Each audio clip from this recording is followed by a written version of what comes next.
बच्चों, आपने सोडियम और क्लोरीन की क्रिया के द्वारा सोडियम क्लोराइड का बनना सीखा है, जिसमें सोडियम की क्रिया जब हम क्लोरीन गैस से कराते हैं तो सोडियम क्लोराइड बनता है। चूँकि यह एक आयनिक अभिक्रिया है, अतः सोडियम एक इलेक्ट्रॉन त्याग देता है, जिससे सोडियम पर धनावेश आ जाता है, और क्लोरीन एक इलेक्ट्रॉन ग्रहण करता है, अतः इस पर ऋण आवेश आ जाता है।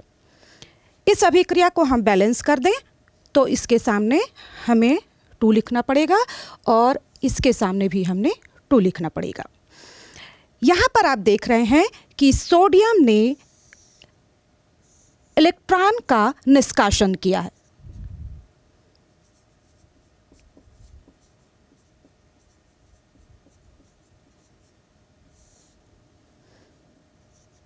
अतः हम कहेंगे कि सोडियम का यहाँ पर ऑक्सीकरण हुआ है, जबकि क्लोरीन ने इलेक्ट्रॉन को ग्रहण किया है।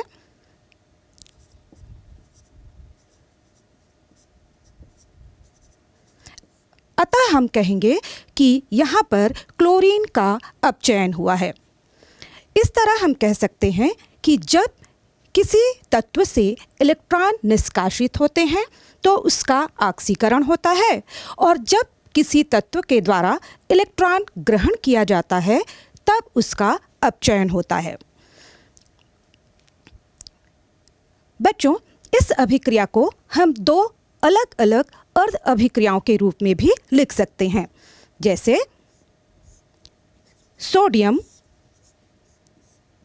इलेक्ट्रॉन त्याग कर सोडियम धनायन बनाता है।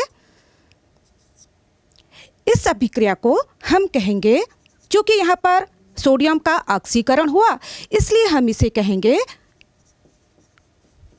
ऑक्सीकरण अर्ध अभिक्रिया।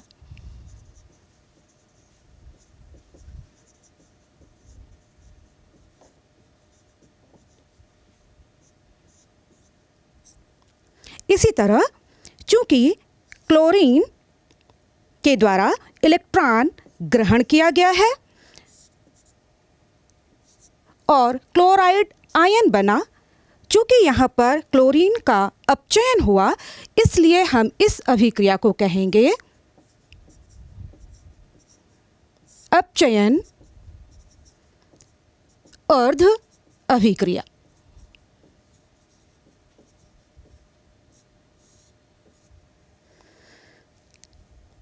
बच्चों, इस तरह आपने देखा कि जब कोई तत्व इलेक्ट्रॉन त्यागता है तो उस पर धन आवेश आ जाता है और इसे हम कहते हैं ऑक्सीकरण, तथा जब कोई तत्व इलेक्ट्रॉन ग्रहण करता है तो उस पर ऋण आवेश आ जाता है, जिसे हम कहते हैं अपचयन।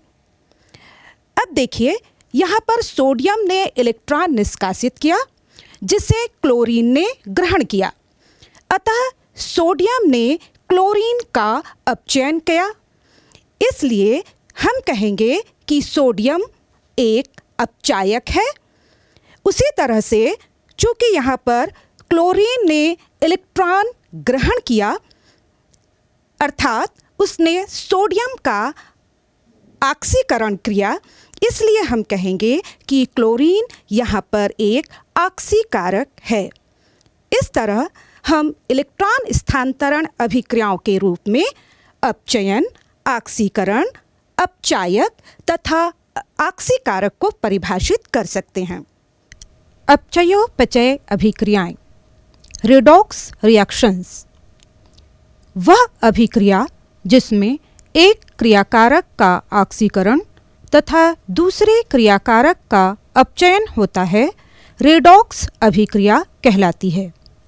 ऑक्सीकरण में किसी स्पीशीज के द्वारा इलेक्ट्रॉन का निष्कासन होता है तथा किसी स्पीशीज के आवेश में वृद्धि होती है।